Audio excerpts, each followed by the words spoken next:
got so much motherfucking design on right now. Bring it down, bring it down, make it clap. I got 3 old guys on the block with her head.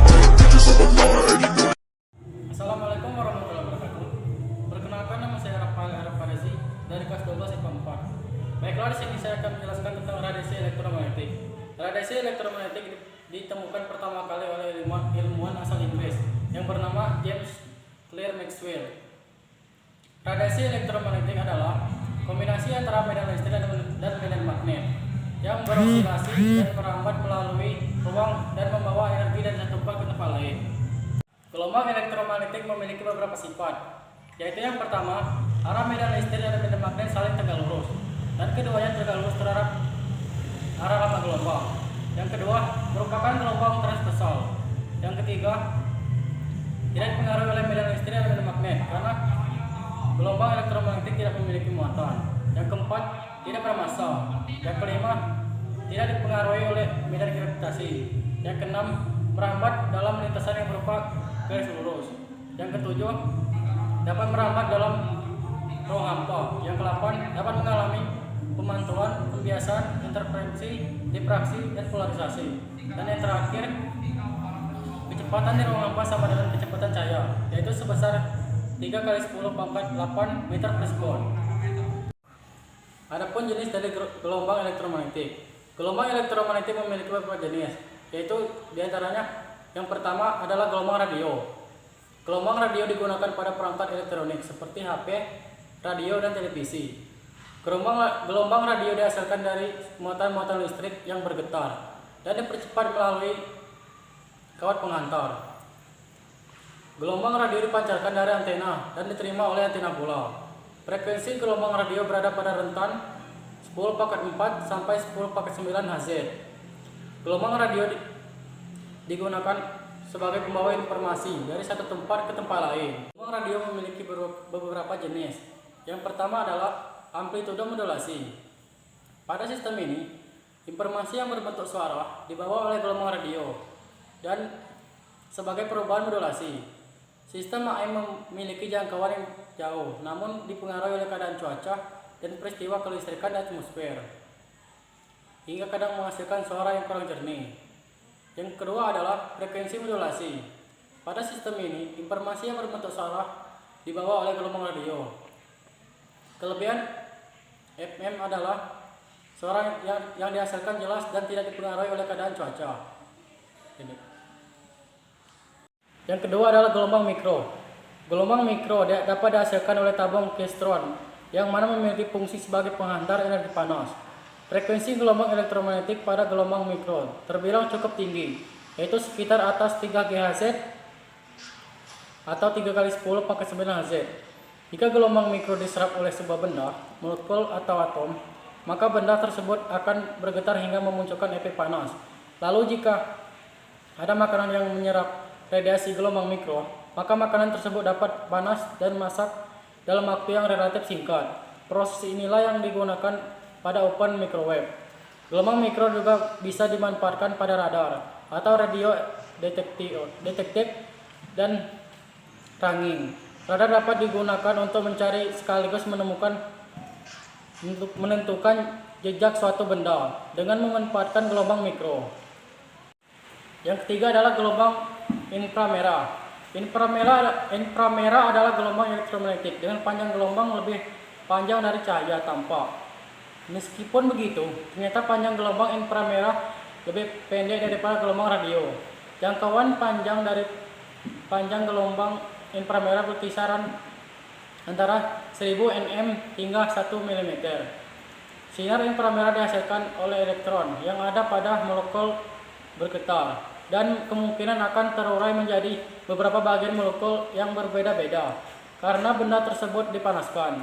Energi yang dipanaskan oleh atom dan molekul yang bergetar tersebut akan dalam bentuk radiasi inframerah.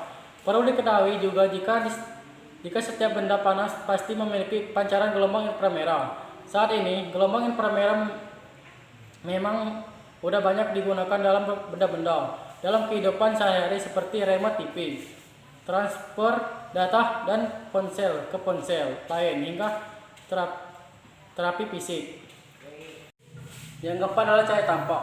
Seperti dengan namanya, gelombang tampak memang bisa dilihat secara langsung oleh indera penglihatan manusia. Gelombang tampak terdiri dari 7 warna, di mana jika diurutkan dari frekuensi yang paling besar adalah dimulai dari merah, jingga, kuning, hijau, biru, nila, dan ungu.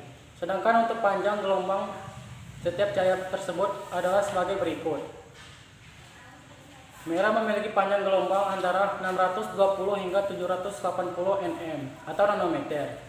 Jingga memiliki panjang gelombang antara 590 sampai 620 nanometer. Kuning memiliki panjang gelombang antara 570 hingga 590 nanometer. Hijau memiliki panjang gelombang antara 490 hingga 570 nanometer. Biru memiliki panjang gelombang antara 450 sampai 490 nanometer. Nila memiliki panjang gelombang antara 420 sampai 450 nanometer. Ungu memiliki panjang gelombang antara 380 sampai 420 nanometer. Sekedar informasi, 1 nanometer sama dengan 1 meter atau 10 sampai 10 kurang 9 meter. Sebagai informasi tambahan, jika 1 nanometer adalah 1 nanometer yang berkisar antara 10 hingga 9 meter. Lalu untuk gelombang cahaya tampak, sampai saat ini juga sudah dimanfaatkan dalam berbagai benda seperti laser dalam serta optik pada bidang telekomunikasi dan juga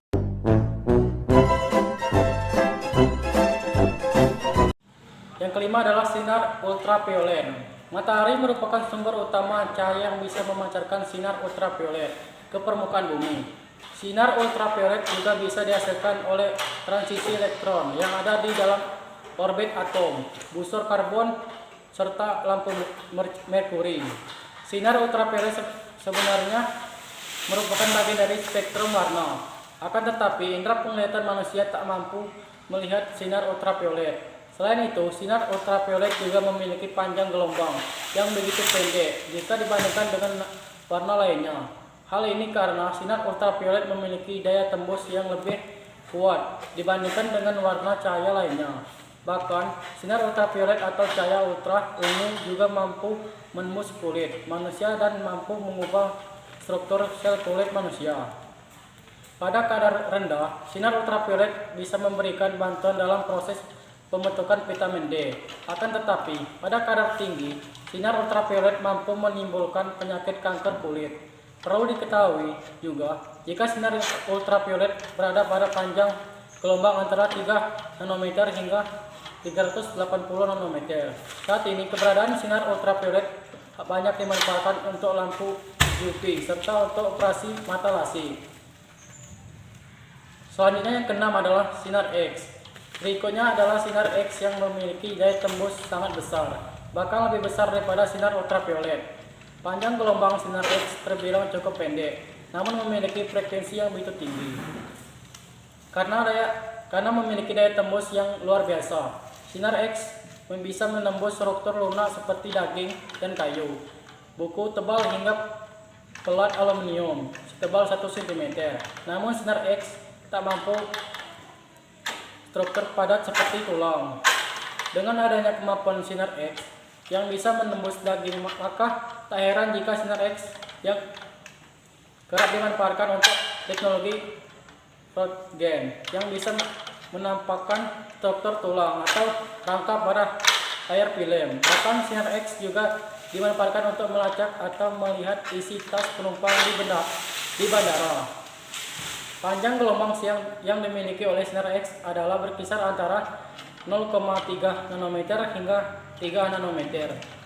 Lalu penemu dari sinar X adalah Wilhelm Röntgen. Ketika ia melakukan percobaan hamburan elektron bertegangan tinggi. Yang ketujuh adalah sinar gamma. Gelombang sinar gamma dapat ditulis dengan nama sinar Y, di mana gelombang sinar gamma bisa disebut sebagai gelombang elektromagnetik yang paling kuat di antara gelombang elektromagnetik lainnya. Panjang gelombang pada sinar gamma adalah berkisar antara 0,0003 hingga 0,03 nanometer. atau bisa juga ditulis sebagai 0,3 pm hingga 30 pm, di mana satu pokometer atau pm adalah 10 hingga 12 meter. Gelombang sinar gamma dihasilkan dari adanya peristiwa peluruhan radioaktif atau inti atom yang tak stabil. Gelombang sinar gamma juga dapat menembus struktur padat seperti struktur atom menjadi atom yang berbeda-beda. Bahkan sinar gamma juga terjadi pada suatu proses reaksi nuklir, hingga menghasilkan suatu radiasi yang cenderung begitu membahayakan bagi makhluk hidup.